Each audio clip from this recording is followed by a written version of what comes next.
Olá pessoal, tudo bem? Meu nome é Thiago Prux, sou um dos sócios da Capitalismo. Nós somos uma empresa de análise e recomendações de investimentos e hoje, como é tradicional, aos domingos vamos fazer mais um ações para ficar de olho essa semana. Lembrando, né pessoal, para quem não é inscrito, se inscrever no nosso canal, para quem gostar do vídeo, dá um like e compartilhar, e para quem não ativou o sininho para receber as notificações dos novos conteúdos, que fiquem à vontade. Além disso, não se esqueça de nos seguir no Twitter e no Instagram, já que todos os dias nós temos novidades a respeito do mercado financeiro. Lembro que nós estendemos também a promoção do Dia do Cliente até o final do mês. Eu vou deixar na descrição um cupom para quem quiser comprar algum dos nossos produtos com desconto até o final do mês. Então lembro, né, pessoal, também que essas informações que eu vou passar aqui para vocês são informações de mercado e também do nosso setor de análise. Na última semana, destaques, né, para a decisão de juros aqui no Brasil e nos Estados Unidos. No Brasil, como esperado, o Copom decidiu manter a taxa Selic em 2% ao ano. Seguimos acreditando naquele cenário que a taxa deve permanecer baixa nos próximos anos, né? Claro que a gente tem que monitorar algum movimento mais forte na inflação ou deterioração das contas públicas, mas até agora isso não aconteceu. E aí quando eu falo inflação, o IPCA, né, pessoal? O IGPM tem vindo mais pesado, mas o IPCA até agora ainda não incomodou, tá? Nos Estados Unidos também, como esperado, o Fed manteve juros e prevê aí que a taxa deve permanecer baixa até 2023, até porque a inflação também não está atrapalhando por lá. Em novas projeções econômicas, né, o Fed agora estima uma contração de 3,7% na economia americana esse ano, lembrando que as projeções há 3 meses eram em torno de uma queda de 6,5%, o que acaba sendo positivo. Para essa semana aqui, temos a ata do Copom que sai na terça-feira, na quarta vão sair os números do IPCA 15, com estimativa de alta de 0,39 para o mês de setembro, ante uma alta de 0,23 no mês de agosto, né? Então a gente deve ter o IPCA 15 um pouco maior.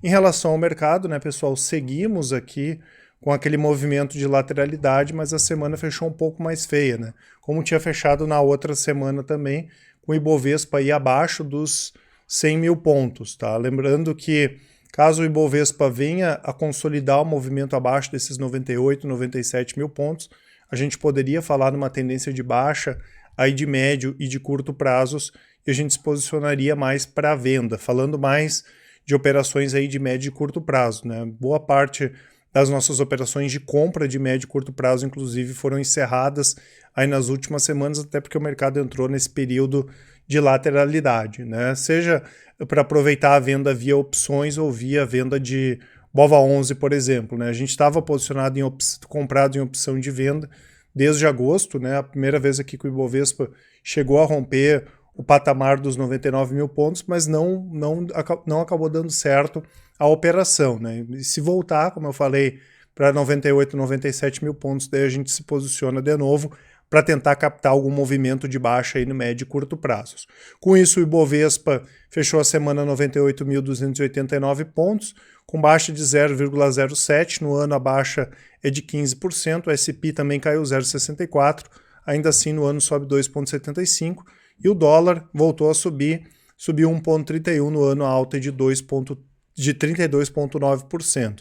A última vez aqui que eu vi os mercados futuros, o S&P futuro estava caindo 0,23 e o Dow Jones futuro com baixa de 0,25%. Alguns destaques de baixa e de alta: DMIL caiu 11,5%, MIL caiu 7,5%, Login 7,23%, IRB 6,95% e Vivara 6,85%. Fato negativo em relação a essas empresas, aqui a gente não teve nada específico, né? Já em relação aos destaques de alta, IOSP subiu 14,2%, Oi 10,42%, CIA 9,8%, Suzano 9,75% e SLC 8,42%. Em relação a IOSP, que foi um dos destaques aí de alta na semana, né? Inclusive na última sexta-feira ela subiu mais de 8%, tivemos um aumento de recomendação por parte de alguns bancos de investimento. Gostamos da empresa, né? Apesar dela estar passando por um momento profundo aí de reestruturação, com demissão de funcionários, com fechamento de unidades, né? E a empresa sofreu bastante, né? Já que o segmento automobilístico é um dos que mais sofreu, e vale lembrar também que a IOSP é a maior fornecedora mundial de rodas aí para a indústria automotiva, né? E tem bastante para crescer no mercado que hoje é pequeno para ela, que é o mercado asiático. Já a Oi, nessa semana o Ministério Público do Rio de Janeiro emitiu um parecer favorável ao aditamento do plano de recuperação judicial que tinha sido aprovado na Assembleia no último dia 8 de setembro, e além disso, né, as empresas que fazem parte do Grupo Oi tiveram uma geração operacional líquida positiva em julho, revertendo o resultado negativo aí do mês de junho. Já a Suzano, nós tivemos uma boa alta nos preços de celulose de fibra curta na China, que é o principal mercado da empresa, porém, aí no final da semana, nós tivemos a notícia que o BNDES vai vender as ações da Suzano, lembrando também que o BNDES tem participação em várias empresas e tem interesse sim em vender essas participações. Isso pode trazer, né, um pouco de pressão aí no curto prazo para as ações, tá? Mas é um momento positivo aí, tanto para a Suzano quanto para a Klabin, com a alta de celulose, né? Não caiu a demanda na China e com a alta do dólar também. Já em relação à C&A, saíram alguns números positivos a respeito de um aumento aí da demanda no segmento de vestuário, tá? Isso é positivo não só para a C&A, mas como para as outras empresas do setor, como Guararapes, Grupo Soma, Renner e Hering. E sobre a SLC não tivemos nada específico, tá? Lembrando que a SLC é uma das poucas empresas aí do setor agrícola na Bolsa, não só no Brasil como no mundo, né? E é um ativo que nós ainda estamos posicionados para médio prazo, tá? Um ativo que também performa bem aí com um cenário de dólar mais alto e com a demanda por commodities brasileiras que também continua alta. Em relação a proventos, né, pessoal, a Vale fica ex-proventos no próximo dia 22, vai pagar um dividendo gordo, a expectativa da Vale no ano que vem é pagar um dividendo ainda mais gordo. Copasa fica ex-proventos dia 23 também, assim como o Renner, Raia Drogasil dia 25 e Telefônica no dia 29, essas empresas ainda com data para definir o pagamento de proventos. A Vale vai pagar no próximo dia 30 do 9. Aqui em relação a outros destaques, né, as ações da Cury, subsidiária da Cyrela, estreiam amanhã, segunda-feira, dia 21. Na quarta-feira tem a precificação da Hidrovias e também do Banco de Investimento BR Partners. Na quinta-feira temos a precificação da Melnick, construtora. Temos também, dia 24, follow-on da Santos Brasil, que deve movimentar mais de R$1 bilhão. E sobre Compass, tá, pessoal, a gente vai fazer um vídeo, provavelmente eu vou fazer na segunda ou na terça-feira e aproveitar e fazer um vídeo falando a respeito também dos possíveis impactos aí das eleições americanas nas bolsas mundiais, lembrando que o encerramento do período de reserva da Compass é no próximo dia 24 de setembro. Nós tivemos a estreia da Plano & Plano, que é uma subsidiária da Cyrela. A Cyrela quer colocar todas as subsidiárias aí na bolsa, que estreou a semana cotada a R$ 9,00, lembrando, né, que eles tinham precificado as ações a R$ 9,40 e conseguiram captar mais de R$690 milhões. Em relação a proteínas, né, pessoal, na semana passada a gente tinha comentado que teve um caso de javali infectado com febre suína africana na Alemanha e foi confirmado mais um caso, tá? A China já proibiu compras da Alemanha, né, e isso pode respingar de maneira positiva nas empresas de proteínas aqui no Brasil, tá? Lembrando que a Alemanha representa cerca de 5% da produção mundial de carne suína, enquanto a União Europeia 25%. Então, se isso se espalhar por lá, é provável, né, que os preços de suínos e de proteína bovina também continuem subindo forte, o que já vem acontecendo, né? O destaque negativo tem só sido a carne de frango mesmo, tá? Já em relação à privatização da Eletrobras, que a gente já comentou, né, pessoal, algumas vezes que o pessoal da análise aqui é um pouco cético em relação a essa questão de privatização de empresas da Bolsa, mas que a Eletrobras seria aquela que possivelmente poderia ser privatizada, né? Apesar das recentes investidas do governo federal para reiniciar a tramitação do projeto no Senado, ao que tudo indica, o tema de privatização da Eletrobras, se depender da vontade do pessoal lá de Brasília, deve ficar somente para depois das eleições do comando legislativo, o que vai ocorrer só em fevereiro do ano que vem, tá? Então, provavelmente a Eletrobras a gente só vai conversar o ano que vem novamente. Já a Petrobras anunciou redução nos investimentos e mais desinvestimentos, né? A estimativa anterior do planejamento estratégico da Petrobras de 2020 para 2024 eram 64 bilhões de dólares de investimentos, e em função da crise aí nós tivemos uma redução para 40 até 50 bilhões de dólares de 2021 até 2025, e além disso a Petrobras decidiu incluir novos ativos para venda, né? A Petrobras tem feito vendas aí de uma série de ativos, mas ela não detalhou quando e quais seriam esses ativos que ela quer vender. Nós gostamos da Petrobras, tá, pessoal? Com uma visão mais de médio prazo, que seria aí de 12 a 36 meses, como eu brinco sempre, é o médio prazo do longo prazo, justamente em função dessas vendas, apesar de entender sim que boa parte das vendas que a Petrobras fez até agora e vai fazer, principalmente as ligadas ao segmento de gás, quando a gente olha no longo prazo, seriam interessantes permanecerem com a Petrobras, mas nesse prazo aí mais curto, a Petrobras segue com um preço interessante. Na semana passada nós falamos também a respeito do plano de desligamento voluntário, o PDV, né, do Banrisul. Eles não tinham comentado o tamanho do PDV, em torno aí de 15% dos funcionários, dos colaboradores do Banrisul, que chegaria em torno de 1.500 funcionários e que daria preferência para aposentados pelo INSS ou aptos para se aposentar. Tá? A gente estaria falando aqui numa folga aí de 300 milhões de reais na folha de pagamento. Gostamos também do Banrisul, o setor bancário como um todo está bastante descontado e o Banrisul tem também um histórico aí positivo de pagamento de dividendos. Boa notícia também para as seguradoras, né, pessoal? A Confederação Nacional das Empresas de Seguros divulgou nessa última semana os dados relativos aos prêmios de seguro de julho, que cresceram 14% em relação a junho e 52% em relação a maio, voltando para o nível aí pré-crise. Inclusive, quando a gente falou a respeito do resultado de BB Seguridade, né, os resultados de BB Seguridade vieram melhores no segundo trimestre do que no primeiro trimestre, mesmo a empresa tendo sido mais impactada, né, em relação à questão do coronavírus no segundo trimestre. Nós tivemos baixa de sinistralidade, tanto no segmento auto e no segmento de saúde, até porque as pessoas utilizaram menos os carros e utilizaram menos os seus planos de saúde também. Positivo para o setor, né, pessoal? Tem várias empresas boas aí, a BB Seguridade é um exemplo, é um segmento também que é bom pagador de dividendos. Ontem eu fiz um vídeo,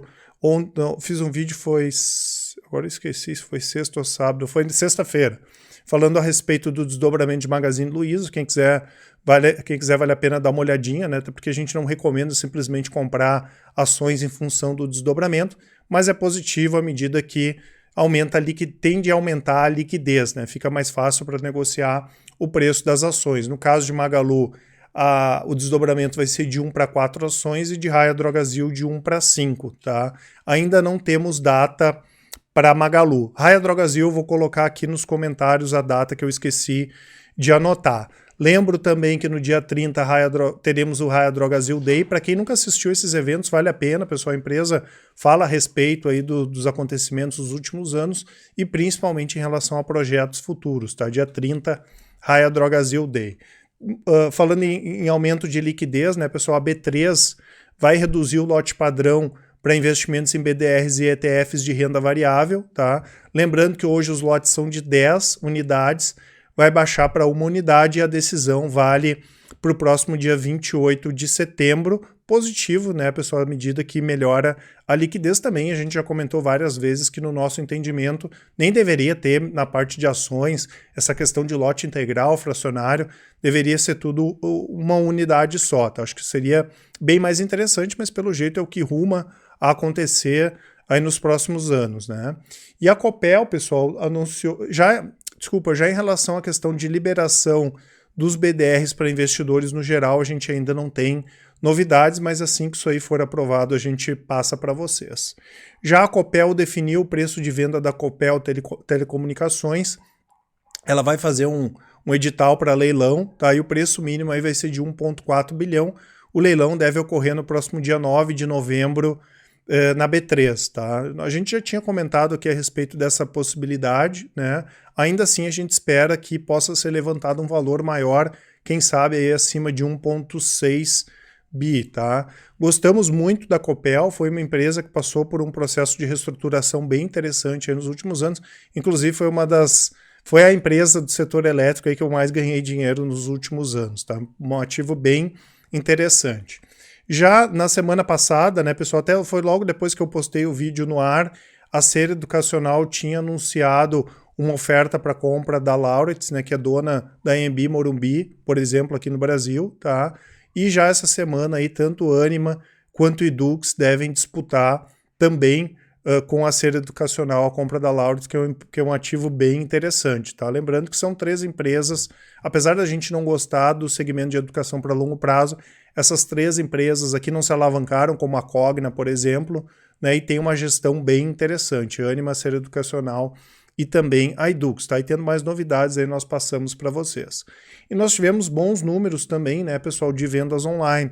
Inclusive, muita gente estava perguntando por que as ações de varejo e aquelas ligadas a varejo online estavam caindo, mas não tinha nada específico a essas empresas, né? Talvez esse movimento de realização, não só pelas ações terem subido bem, Magazine Luiza caiu menos, Via Varejo, Lojas Americanas, B2W, que haviam recuperado bem de março para cá, né, altas de 100%, 150%, mas nós tivemos um movimento de realização lá fora, né, tanto de empresas de tecnologia quanto essas varejistas que são fortes no online, isso acabou afetando aqui no Brasil também, mas nós tivemos bons números aí saindo, né, pessoal, em relação a essa questão de vendas online, mesmo com a retomada gradual aí das vendas físicas, né? Que era o que a gente tinha comentado que já dava para observar na China, que aquele incremento, aquelas novas pessoas que começaram a comprar durante a pandemia não pararam de comprar no mesmo ritmo, né? Claro que pode haver uma diminuição, mas muita gente vai continuar comprando